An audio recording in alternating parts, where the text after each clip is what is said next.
Hi friends, welcome back. I'm Christina, the manager at the Pacific Beach Library. Today is day 5 of our read along together of A Room with a View, and it's going to be a wonderful week. And in fact, today is going to be a very exciting reading day. I've been looking forward to this chapter a lot. Let's start out with having some tea first. I hope, that was kind of a dramatic chiming noise. I did not do it on purpose. I'm always worried about breaking the glass. But let's see. So today's tea is a loose leaf tea. It is the Black Forest Gâteau that I got over at Shakespeare's Tea Shop last month. And it is so good smelling. It really does smell like a chocolatey cake. It's so good. This is the one, let's see, the ingredients it lists are black tea, citrus peel, cherry, chocolate, and safflower. And I think that the chocolate is a chocolate mint. It smells so good. Really, really good. I've been meaning to bring in some cream to try with that one. I haven't done that yet, but I think that might make it even like more hot cocoa-y almost, but maybe not. But yeah, it's delightful as it is too. All right, so let's talk a little bit about the readings that we did the other day on Thursday. Chapter 5 was called Possibilities of a Pleasant Outing, and it starts out with Charlotte Bartlett, of course. And basically Charlotte and Miss Lavish had a good adventure while Lucy had been out with George Emerson. As you remember from last week's reading that we did on Wednesday, Lucy had been out on the plaza with George Emerson, or she hadn't gone out with him, but she had seen an Italian man stabbed and killed, and she had shocked or fainted from the shock, and George Emerson had picked her up and carried her elsewhere, and so they had a rather intimate moment, shockingly intimate for this time, and for an unmarried lady to be, held in the arms of a man like that. So the next day, Charlotte and Lucy are together, and there's like an outing out there that includes the Emersons. And Lucy's like, "Nope, don't want to go with there. I'll stay with you, Charlotte." And so Charlotte ends up with Lucy, and they end up with Miss Lavish, Eleanor Lavish, the author, and Miss Lavish is saying, I want to know more about what happened to you because I am writing a book and I think that this sounds like it could be a good plot point. Tell me more about it. She's writing uh, a love story set in modern Italy that will include love, murder, abduction, revenge. It's going to be great. And it's going to include the fountain, and that kind of incident. And so Lucy is reluctant to talk about it. Um, let's see. I got myself lost in here. Um, I believe that this chaplain they're speaking about is Mr. Eager, who says that he is interested in including them on a drive that he's arranging, and Lucy and Charlotte, that is. And so he says that they're going to take a drive out to the country. It'll be lovely. He doesn't want to take just anyone, but he quite likes them. Hello. And so he invites them for this drive. And he also, by the way, takes the time to make a few snide remarks about Mr. Emerson. Mr. Eager, you might recall, was the gentleman who was giving a tour in the Santa Croce the day that Lucy came in, and Mr. Emerson tried to give her information. That's the one where they had like the the mural that had the fat man floating up to the sky for the Ascension of St. John. And so again, because he had disturbed Mr. Eager's presentation to the group of tourists, Mr. Eager was upset with Mr. Emerson, and rather appalled at his crassness. And he tells Lucy that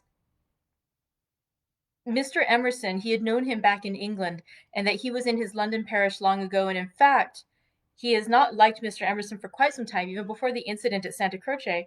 And it was because he says that he considers Mr. Emerson to have been guilty of murdering his wife. To all intents and purposes, Mr. Emerson murdered her.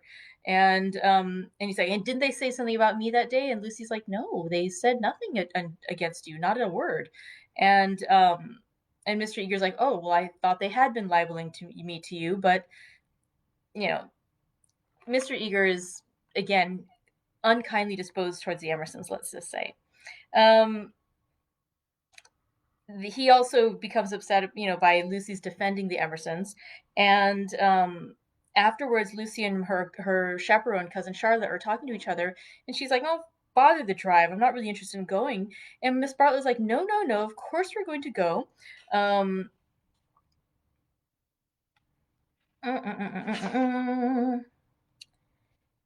Lucy and Charlotte have another interesting conversation at the end of the chapter where Charlotte basically says, "You know, is Florence boring you? Just say the word. If you know I would do anything for you, we could leave at a moment's notice. We could go somewhere else." And Lucy says, "Okay. I've gotten this letter saying that the Vyse family, whom they know from England, are on their way over to Rome. Why don't we go now? Let's go leave Florence and let's go to Rome right away." And Charlotte just says, "No." Pray what would become of your drive in the hills. I know you want to go for that drive in the hills where the Emersons might be. And of course, Lucy does not want to go because, she remembers that moment with George Emerson. So today we're going to read chapter 6. And as I shared with you the other day, this is one of those moments where you can just see the humor of E.M. Forster. Um, Also, for anyone who has not yet watched the film adaptation, I highly recommend it. But they actually do include like several different cards in between different scenes where they show the chapter titles. And this is one where they don't actually show it as a separate card, but they have the text across the film. I watched it twice over the weekend, once with commentary, once just the standard film. But today's chapter, and I just want to share how it looks with you as I read it because it's just so beautiful. I mean, look at that! It's like the longest chapter title ever. Chapter 6 is entitled "The Reverend Arthur Beebe, the Reverend Cuthbert Eager, Mr. Emerson, Mr. George Emerson, Miss Eleanor Lavish, Miss Charlotte Bartlett, and Miss Lucy Honeychurch drive out in carriages to see a view, semicolon, Italians drive them." Well, it seems like it said everything right there, but I'm sure there'll be some surprises. Let's go in for chapter 6 of A Room with a View. It was Phaethon who drove them to Fiesole that memorable day, a youth all irresponsibility and fire, recklessly urging his master's horses up the stony hill. Mr. Beebe recognized him at once. Neither the ages of faith nor the age of doubt had touched him. He was Phaethon in Tuscany driving a cab. Hey, Phaeton. We'll say Phaeton. In Tuscany driving a cab, and it was Persephone whom he asked leave to pick up on the way, saying that she was his sister. Persephone, tall and slender and pale, returning with the spring to her mother's cottage, and still shading her eyes from the unaccustomed light. To her Mr. Eager objected, saying that here was the thin edge of the wedge, and one must guard against imposition. But the ladies interceded, and when it had been made clear that it was a very great favor, the goddess was allowed to mount beside the god. Phaeton at once slipped the left rein over her head, thus enabling him to drive with his arm round her waist. She did not mind. Mr. Eager, who sat with his back to the horses, saw nothing of the indecorous proceeding, and continued his conversation with Lucy. The other two occupants of the carriage were old Mr. Emerson and Miss Lavish. For a dreadful thing had happened. Mr. Beebe, without consulting Mr. Eager, had doubled the size of the party, and though Miss Bartlett and Miss Lavish had planned all the morning how the people were to sit, at the critical moment when the carriages came round, they lost their heads, and Miss Lavish got in with Lucy, while Miss Bartlett, with George Emerson and Mr. Beebe, followed on behind. It was hard on the poor chaplain to have his partie carrée thus transformed. Tea at a Renaissance villa, if he had ever meditated it, was now impossible. Lucy and Miss Bartlett had a certain style about them, and Mr. Beebe, though unreliable, was a man of parts. But a shoddy lady writer and a journalist who had murdered his wife in the sight of God? They should enter no villa at his introduction. Lucy, elegantly dressed in white, sat erect and nervous amid these explosive ingredients, attentive to Mr. Eager, repressive towards Miss Lavish, watchful of old Mr. Emerson, hitherto fortunately asleep thanks to a heavy lunch and the drowsy atmosphere of spring. She looked on the expedition as the work of fate. But for it she would have avoided George Emerson successfully. In an open manner he had showed that he wished to continue their intimacy. She had refused, not because she disliked him, but because she did not know what had happened and suspected that he did know. And this frightened her. For the real event, whatever it was, had taken place, not in the loggia, but by the river. To behave wildly at the sight of death is pardonable, But to discuss it afterwards, to pass from discussion into silence, and through silence into sympathy, that is an error, not of a startled emotion, but of the whole fabric. There was really something blameworthy, she thought, in their joint contemplation of the shadowy stream, in the common impulse which had turned them to the house without the passing of a look or word. This sense of wickedness had been slight at first. She had nearly joined the party to the Torre del Gallo, but each time that she avoided George it became more imperative that she should avoid him again. And now celestial irony, working through her cousin and two clergymen, did not suffer her to leave Florence till she had made this expedition with him through the hills. Meanwhile, Mr. Eager held her in civil converse. Their little tiff was over. So, Miss Honeychurch, you are traveling? As a student of art? Oh, dear me, no. Oh, no. Perhaps as a student of human nature, interposed Miss Lavish. Like myself? Oh, no. I am here as a tourist. Oh, indeed, said Mr. Eager. Are you indeed? If you will not think me rude, we residents sometimes pity you poor tourists not a little. Handed about like a parcel of goods from Venice to Florence, from Florence to Rome, living herded together in pensions or hotels, quite unconscious of anything that is outside Baedeker, their one anxiety to get done or through and go on somewhere else. The result is they mix up towns, rivers, palaces in one inextricable whirl. You know the American girl in Punch who says, "Say, Papa, what did we see at Rome?" And the father replies, "Why, Rome was the place where we saw the yeller dog." That's traveling for you. Ha ha ha. I quite agree, said Miss Lavish, who had several times tried to interrupt his mordant wit. The narrowness and superficiality of the Anglo-Saxon tourist is nothing less than a menace. Quite so. Now the English colony at Florence, Miss Honeychurch, and it is of considerable size, though of course not all equally. A few are here for trade, for example, but the greater part are students. Lady Helen Laverstock is at present busy over Fra Angelico. I mention her name because we are passing her villa on the left. No, you can only see it if you stand. No, do not stand. You will fall. She is very proud of that thick hedge. Inside, perfect seclusion. One might have gone back 600 years. Some critics believe that her garden was the scene of the Decameron, which lends it an additional interest, does it not? It does indeed, cried Miss Lavish. Tell me, where do they place the scene of that wonderful seventh day? But Mr. Eager proceeded to tell Miss Honeychurch that on the right lived Mr. Someone Something, an American of the best type, so rare, and that the somebody else's were farther down the hill. Doubtless you know her monographs in the series of Medieval Byways. He is working at Gemistus Pletho. Sometimes as I take tea in their beautiful grounds, I hear, over the wall, the electric tram squealing up the new road with its loads of hot, dusty, unintelligent tourists who are going to do Fiesole in an hour, in order that they may say that they have been there. And I think how little they think what lies so near them. During this speech, the two figures on the box were sporting with each other disgracefully. Lucy had a spasm of envy. Granted that they wished to misbehave, it was pleasant for them to be able to do so. They were probably the only people enjoying the expedition. The carriage swept with agonizing jolts up through the piazza of Fiesole and into the Settignano road.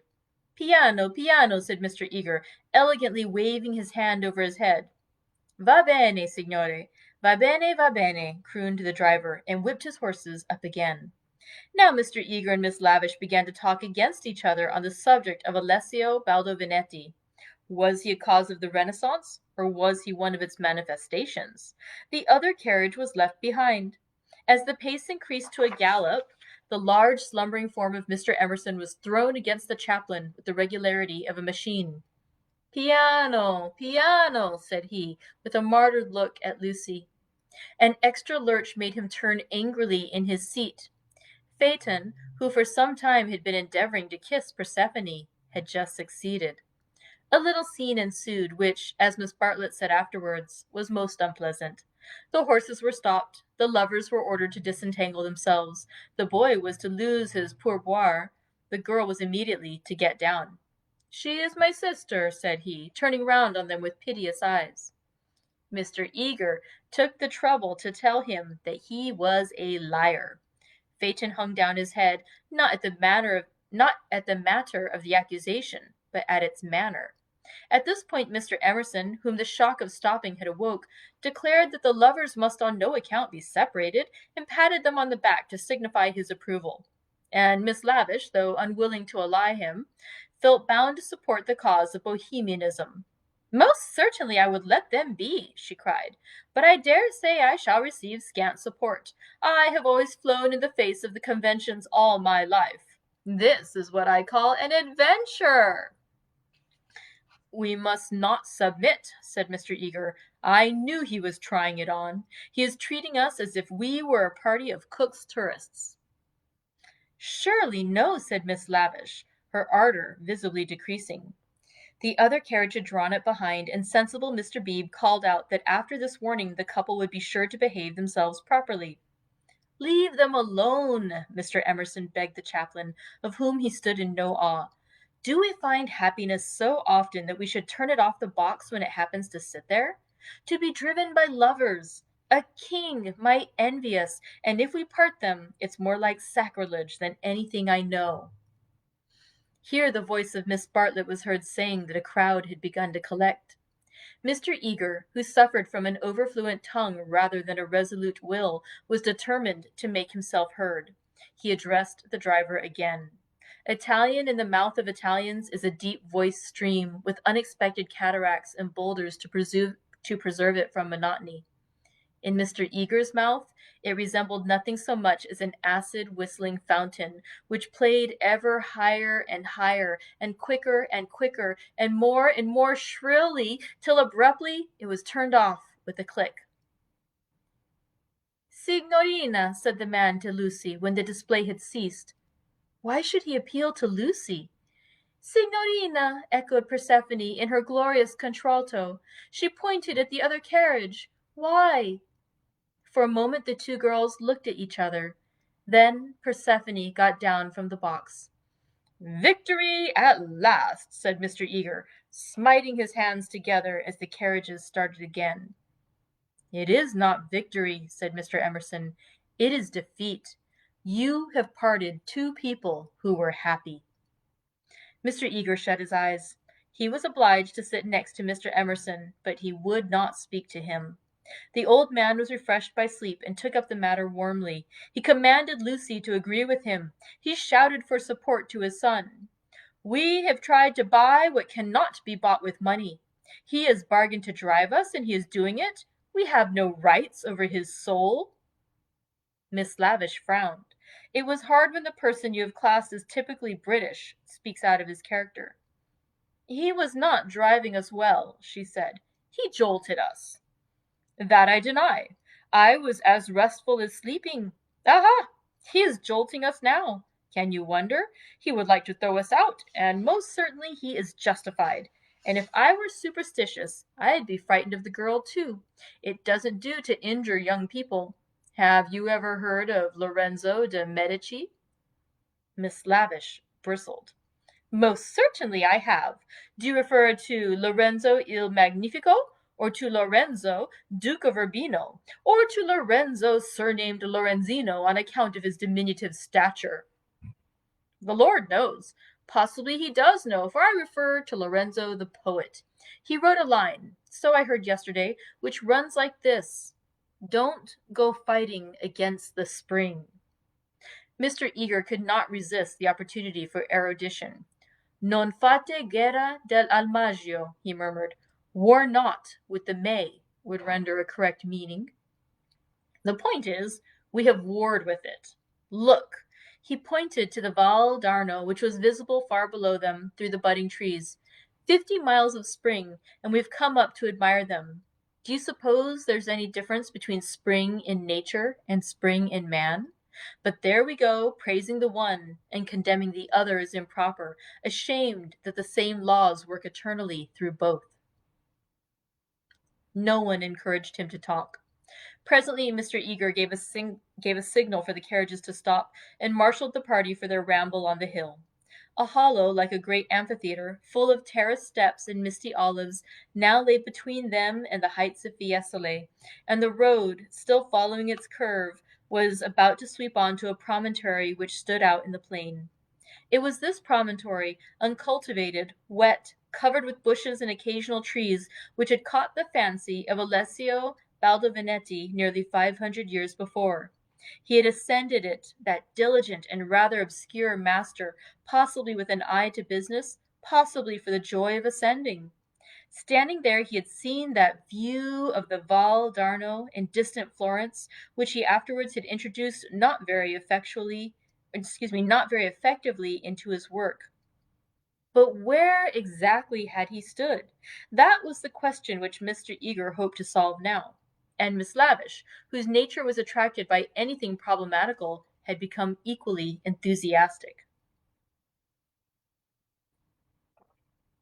But it is not easy to carry the pictures of Alessio Baldovinetti in your head, even if you have remembered to look at them before starting, and the haze in the valley increased the difficulty of the quest.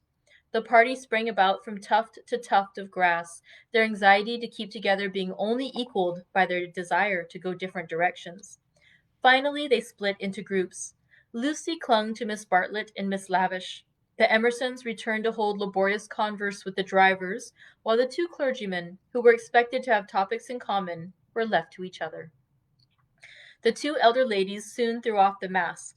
In the audible whisper that was now so familiar to Lucy, they began to discuss, not Alessio Baldovinetti, but the drive. Miss Bartlett had asked Mr. George Emerson what his profession was, and he had answered, the railway.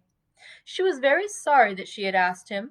She had no idea that it would be such a dreadful answer, or she would not have asked him.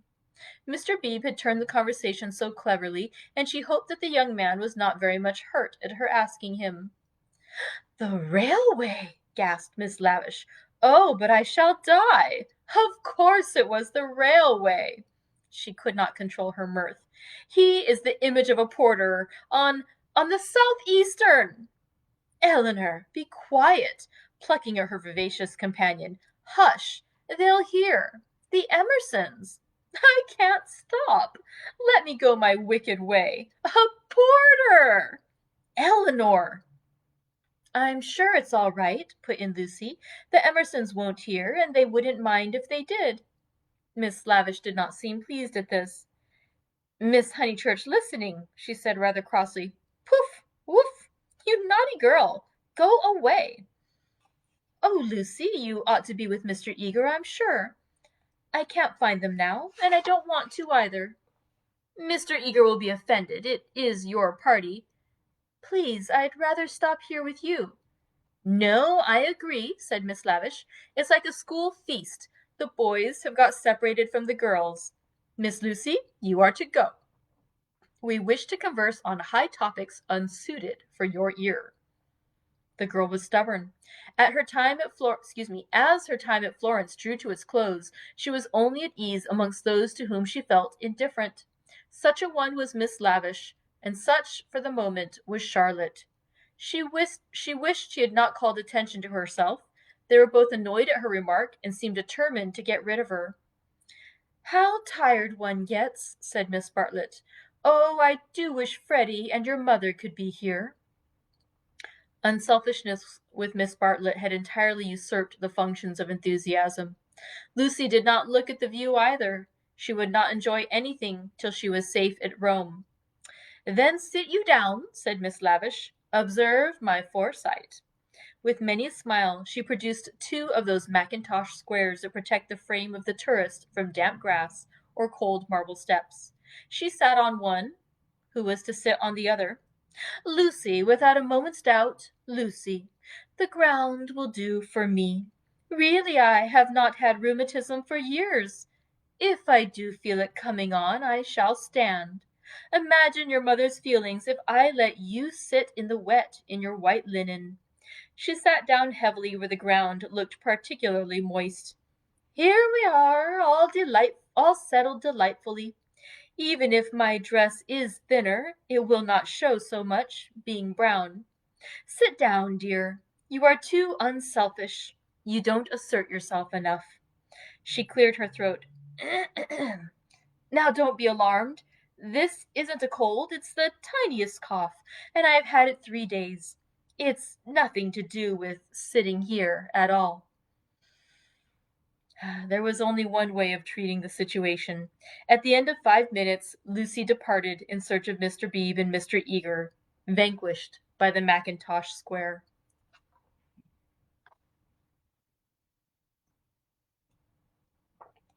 She addressed herself to the drivers who were sprawling in the carriages, perfuming the cushions with cigars. The miscreant, a bony young man scorched black by the sun, rose to greet her with the courtesy of a host and the assurance of a relative. Dove? Said Lucy, after much anxious thought. His face lit up. Of course he knew where. Not so far, either. His arm swept 3/4 of the horizon. He should just think he did know where. He pressed his fingertips to his forehead and then pushed them towards her as if oozing with visible extract of knowledge. More seemed necessary. What was the Italian for clergyman? Dove buoni uomini? Said she at last. Good?